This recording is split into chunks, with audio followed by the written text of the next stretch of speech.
و قبل از ابتدا کردن این درس دوستای عزیز شما را توصیه میتونم به تحمیل کردن برنامه اوراد از پلی مارکت، اوراد صبح و شام. در اینجا جایگیر شدگی تمام دعاهای ضروری که دانستن او به هر یک مسلمان مهم است، دعاهای صبح و شام و غیره، و خود تحمیل کنید و به یار و رفیقاتون توصیه بتین. همیشه از دستگیری شما میندار هستیم. سلام علیکم و رحمت الله و برکاته. دوستان ارجمند، خوش آمدید به درس نوبتی ما، درس 34. بعد از غایبیدن طولانی، بخشش زیاد چون که وقتی هم نداشتیم برای اضافه کردن درس نو، در صفحه 57 رسیدیم. مشق دیوم در اینجا میگه که مؤلف ضع فی الفراغ فيما يلي الضمیر هو و ها، یعنی ضمیر المذکر و ضمیر المؤنث. میگه در جایهای خالی، یعنی در اینجا در جایهای خالی جاینشین های مناسب را گذار. یعنی اسم آوردگی، همین اسم ما چیکار میکنیم؟ با جاینشینی مناسب قش میکنیم. در اینجا دو جاینشینی غایبه. گفتیم که جاینشین ها ضمیرها در لغت عربی سه قسمه، یا مخاطبه، یا متکلمه، یا مخاطبه، یا غایب. در اینجا از غایبه هو یعنی او مرد، ها او زن. خب این کوتاه کردگی بگیم همون هو. ما چی میگیم؟ هو او مرد، هی او زن. نه که وقتی که همین هو با اسم یعنی یک جایه میشود میچسبونیم، نمیگیم اسم هو یا که نمیگیم اسم هی، میگیم که اسم هو، اسمی یعنی نام وی مرد. اگر نام وی زن بگیم میگیم اسمها، اسمها. خب میخونیم، میگه که هذه البنت طالبة، این دخترک دانشجو است. اسمها زینب، یعنی همین جانشینی چی را اختیار کردیم؟ جانشین زنانه، چون که درباره زینب سخن رفته است. اسمها زینب، زینب غیر منصرفه، نمیگیم زینبون، تنوین قش نمیشود چون که اسمی غیر منصرفه. دوم میگه محمد طبیب، محمد طبیب است. و ابنه مهندس، و ابنه، نمیگیم و ابنه چون که همزه وصل گفتیم. همزه وصل وقتی که در مابین جوشید میگیم یعنی نوشته میشه و خوانده نمیشه، میگیم و ابنه، نمیگیم و ابنه. و ابنه مهندس، محمد طبیب است، پسر او مهندس است. و ابنه مهندس. سیوم هذا الرجل تاجر کبیر، هذا الرجل تاجر کبیر، این مرد سوداگری کلان است. پس چی میشه دست اینجا؟ اسمها یا که اسمه. میتونه شما چیکار کنه؟ همین مشق خودتون بکنه، یعنی درس مرا در وقف بگذاره، خودتون یا با روانه بخونه، همین جانشینا رو بکنه، بعد از اون درس دوام بتیم گوش کنه. این خوبتر میشه برای بگم تمرین و برای مشق شما، برای ایجاد کردن. هذا الرجل تاجر، هذا الرجل تاجر کبیر، این مرد سوداگری کلان است. اسمه عبدالله، اسمه. خب اهمیت بده همه آخراش هم بخونه، آخراش هم نگاه کنه. درباره مرد سخن رفته است باشه یعنی چی میگیم؟ اسمه. اگر که درباره زن باشه میگیم اسمها، اسمها. نه فقط اسم بلکه هر یک پردمت بگیم جسمی غیر جان دارم یا که جان دارم میتونیم چیکار کنیم؟ اضافه کنیم. مثلا میتونیم گفته که کتابه کتابها، کتاب او مرد، کتاب او زن. چه بگیم؟ مثلا ماشینی وای مرد، ماشینی وای زن. سیارته سیارتها. خب خانه بیته بیتها. خب با چی گفته میتونیم؟ مثلا پیشکی او مرد، پیشکی وای زن.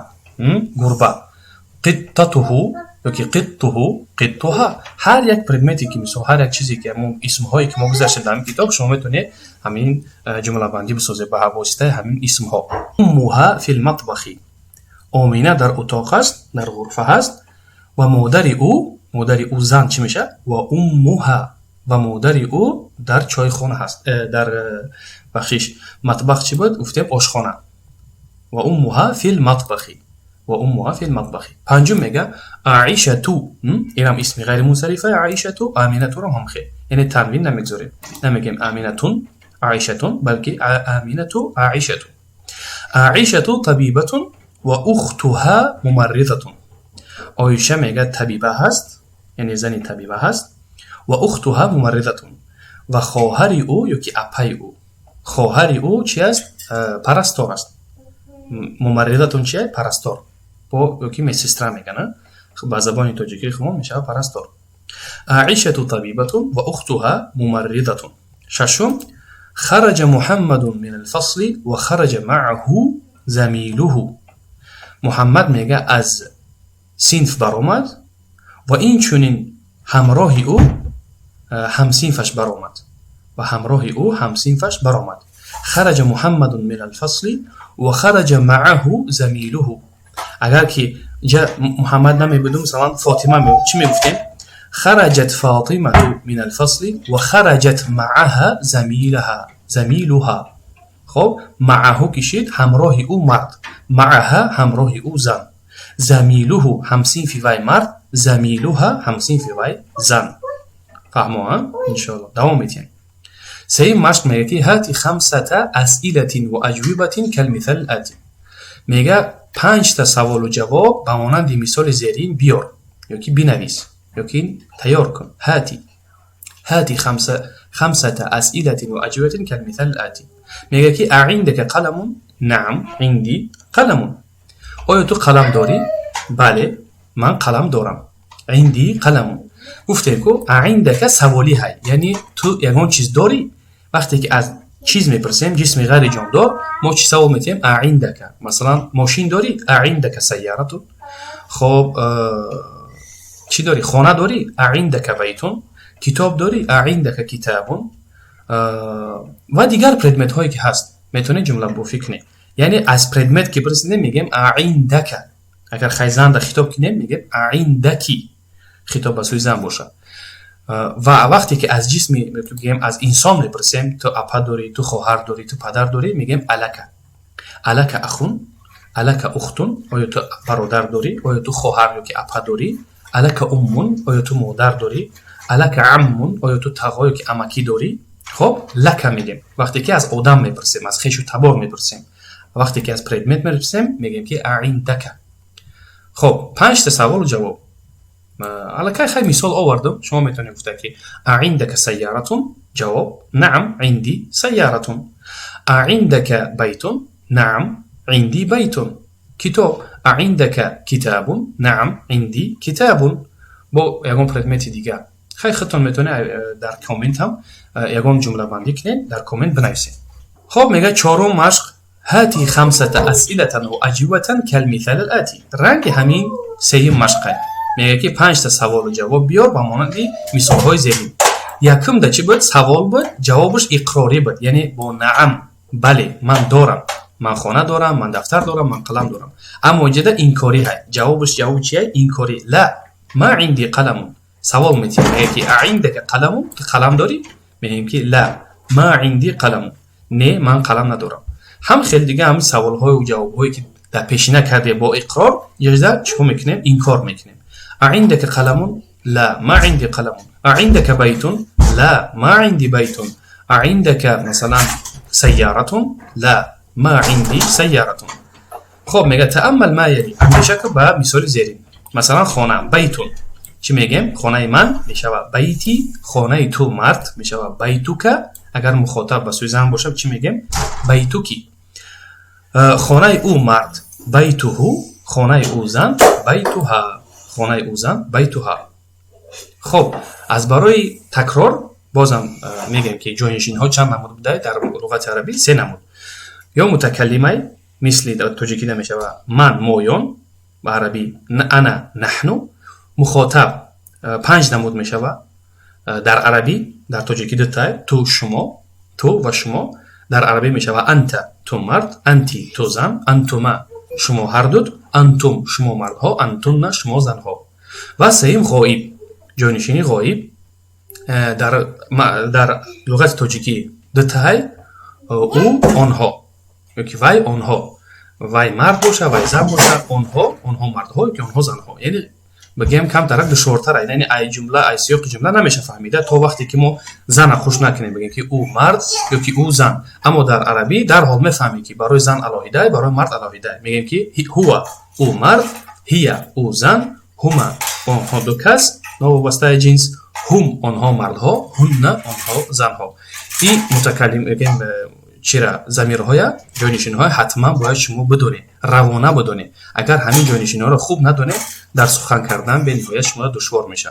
میگه پنجم مشق اضف الاسماء الآتية الى المتكلم والمخاطب والغائب والغائبة كما هو موضح في المثال.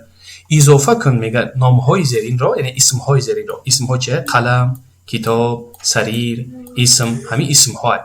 میگه همین اسمهای زیرین را میگه اضافه کن به متکلم، به مخاطب، به غایب، غایب مردانه و غایب زنانه، همچنانی که در مثال توضیح کرده شده است. مثال میگه که قلمون، هذا قلمی، این چیه؟ متکلمه. هذا قلمی، این قلم من است. هذا قلمک، این قلم توست. هذا قلمه، این قلم وی مرد است. هذا قلمها، این قلم وی زن هست. همین هذا قلمی گفتیم در حال میفهمیم که متکلمه، برای که یا همین حرف یا بگیم جاینشین انا هست. یعنی ما نمیگیم هذا قلمی انا، با جای انا چی گفتن عربان؟ همین حرف یا را آوردن که نشانه میکنه که همین قلمی من است، یعنی یای متکلمش میگن. هذا قلمی، یعنی تصور کنید که قلم جمع انا برابر چی میشه؟ قلمی. خب قلم جمع انت میشه و قلمک مخاطب. اگر خیزن باشه قلموکی. قلم جمع هو میشه و قلمه. خب نمیگیم قلم هو، میگیم قلمه. قلم جمع مثلا هی برابر چی میشه؟ قلمها. یعنی گمان میکنیم که فهمیده انشاءالله. کتابون، یعنی کتابی من چی میشه است؟ این کتابی من است. هذا کتابی، هذا کتابی، این کتابی توست. خطاب به سوی مرد، هذا کتابک، این کتابی وی مرد هست. هذا کتابه، این کتابی وی زن هست. هذا کتابها. سریرون میگن، این جوگه است. روانه میخونیم انشاءالله تا اینکه وقت شما را بسیار نگیرم. ترجمهش گمان میکنم بیشتر شما میدونید. این اسم ها گذاشتگیم. سریرون در متکلم چی میشه است؟ هذا سریری، هذا سریرک، اگر خطاب به سوی زن باشه هذا سریرکی، هذا سریره، هذا سریرها. شما میتونین ویدیو را در وقف بمونین و خودتون اجرا بکنین، یعنی یه بار خودتون اجرا بکنین بعد از اون درس دوام بدین. اسم، هذا اسمی، هذا اسمک، هذا اسمه، هذا اسمها، هذا اسمها. منديل، هذا منديلي، هذا منديلك، هذا منديله، هذا منديلها. ابن، هذا ابني. فراموش نمیکنیم که اسم ابن یعنی وقتی در اول باشه ای میخونیم، یعنی با کسره میخونیم. وقتی در مبین باشه همین را مینویسیم، همزه وصل خوانده نمیشه. هذا ابني، هذا ابنك، هذا ابنه، هذا ابنها. سيارة، هذه سيارتي، هذه سيارتك، هذه سيارته، هذه سيارتها. مفتاح، هذا مفتاحي، هذا مفتاحك، هذا مفتاحها، هذا مفتاحه، بخشش، هذا مفتاحه، هذا مفتاحها. همینجا کمتر در غایب و غایبه کمتر تلفظش دشوارتره، برای که حرف حلقکی میایه با حرف عادی. هذا مفتاحه، هذا مفتاحها. یدون یعنی دست میشه و گفته ما هر یک جسمی که دوتای میگم جفتای چیزی جفتی باشه، یعنی جسمی جفت باشه زنانه میشه. چشم، گوش، دست، پا، این همین عضوهای جسم زنانه میشه. میگم چی؟ هذه، مثل که سیارتون گفتم هذه، جدا میگم هذه یدی، هذه یدک، هذه یده، هذه یدها. خب ید گفتم چی است؟ دست. با همین قدر انشاءالله اکتفا میکنیم و در درس آینده دیگر مشق‌های و دیگر مثال‌های اجرا میکنیم. الله موفق کنه شما در پناه خدا و السلام علیکم.